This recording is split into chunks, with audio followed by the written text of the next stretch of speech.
Uhali gani mwanafamilia wa channel yako pendwa, na natumai ubuheri wa afya tele kabisa. Basi kama ni mara yako ya kwanza kabisa, nikukumbushe kwamba usisahau kubofya maneno mekundu yaloandikwa subscribe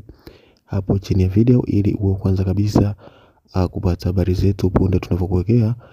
kwenye YouTube channel yetu. Sasa ni kwamba kama tunavyofahamu, mchezaji wa klabu ya Wekundu wa Msimbazi, namzungumzia Bajabel, ambaye katika mchezo uliochezwa siku za hivi karibuni, na ni kwamba mchezaji huyo baada ya kupata nafasi ya kucheza kwenye mchezo huo, alibahatika kufunga goli na kuiwezesha timu yake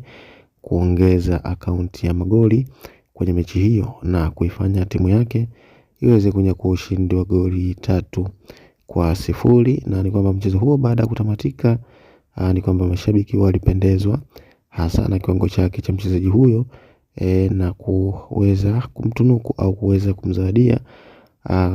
kiasi cha fedha ambacho huenda kikamuongezea motisha zaidi kwa ajili ya kuipambania klabu hiyo, na kitu hicho kilimfanya mchezaji huyo ajihisi kweli ni miongoni mwa wachezaji ambao kwenye kikosi cha Wekundu wa Msimbazi wamekuwa ni vivutio vikubwa hasa kwa mashabiki. Kwa hiyo kupitia tukio hilo, mchezaji huyo alihojiwa na moja ya chombo cha habari kuhusiana na namna ambavyo mashabiki wa klabu ya Wekundu wa Msimbazi wanavyompenda, hasa baada ya kufunga goli kwenye mechi yake ya kwanza tangu wajiunge na klabu ya Wekundu wa Msimbazi. Na majibu ambayo aliyetoa mchezaji huyo ni kwamba alisema kwamba kitendo hicho kwake yeye ni kikubwa sana, na ataweza kuhakikisha kwamba anawafurahisha mashabiki wa klabu ya Wekundu wa Msimbazi kwa kuhakikisha kwamba anaisaidia timu yake klabu yake ya Wekundu wa Msimbazi kupata matokeo chanya, yani matokeo ya ushindi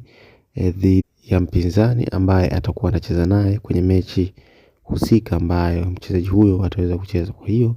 kwake yeye amedai kwamba atahakikisha klabu ataipambania kadri uwezo wake utakavyomhitaji, hasa kuhakikisha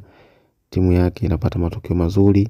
na kuweza kuifanya iweze kusonga mbele kupitia matokeo hayo ambayo ni mazuri. Kwa hiyo mwanafamilia anaweza kusema kwamba mchezaji huyo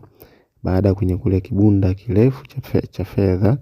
ambacho alizawadiwa na mashabiki, basi huenda ukamuongezea motisha kubwa sana, hasa katika mechi zake ambazo atapewa nafasi kucheza katika miongoni mwa wachezaji ambao watajumuishwa kwenye kikosi cha klabu ya Wekundu wa Msimbazi. Kwa hiyo huenda kitendo hicho kikamuongezea nguvu, ili kujiona yeye kumbe ni sehemu ya wachezaji ambao kwa upande wa mashabiki wanakuwa na upendo naye. Kwa hiyo hata yeye hakukitarajia kitendo hicho, kwa kuwa ukiangalia ni kwamba toka sajiliwa na klabu ya Wekundu wa Msimbazi hajawahi kucheza mechi yoyote. Kwa hiyo inadhihirisha namna gani mchezaji huyo anakuwa na nyota nzuri hasa kwa mashabiki wake. Kwa hiyo mwanafamilia, niendelea kukumbusha kwamba usisahau